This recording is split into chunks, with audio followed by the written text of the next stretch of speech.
அனைவருக்கும் வணக்கம். என் பேர் சிவபெருமாள், தமிழக விவசாயிகள் சங்க மாநில தலைவர். இன்னைக்கு நாம பார்க்க போற விஷயம் என்னன்னா மாடி தோட்டம்.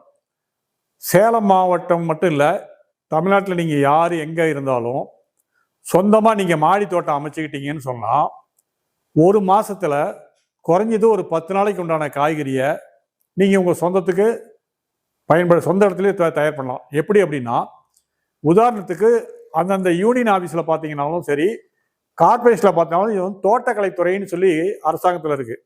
தோட்டக்கலைத்துறைக்கு நீங்கள் நேரடியாக போனாலும் அல்லது இந்த ஃபோன் நம்பர் ட்ரேஸ் பண்ணி போனீங்கன்னா உங்களுக்கு வந்து செம்மண், அதுக்குண்டான விதை எல்லாமே கொடுக்குறாங்க. அது எப்படி பராமரிப்பு பண்ணி சொல்கிறாங்க.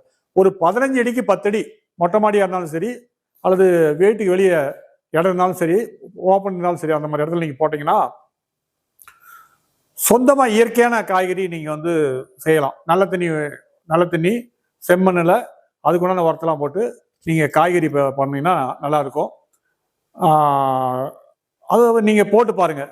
பெண்களை வந்து 10 சீரியல் பார்க்குறத ஒரு 5 சீரியல் கம்மி பண்ணிக்கிட்டு இந்த மாதிரி போட்டுக்கும் போது இப்போ மார்க்கெட்டில் வந்து எல்லாமே ஹைபிரிட் கொத்தமல்லி புதினா தான் வருது. நீங்கள் இயற்கையாக வீட்டிலே பண்ணும்போது அதனுடைய ருசி வேற மாதிரி இருக்கும். செஞ்சு பாருங்க. நன்றி, வணக்கம்.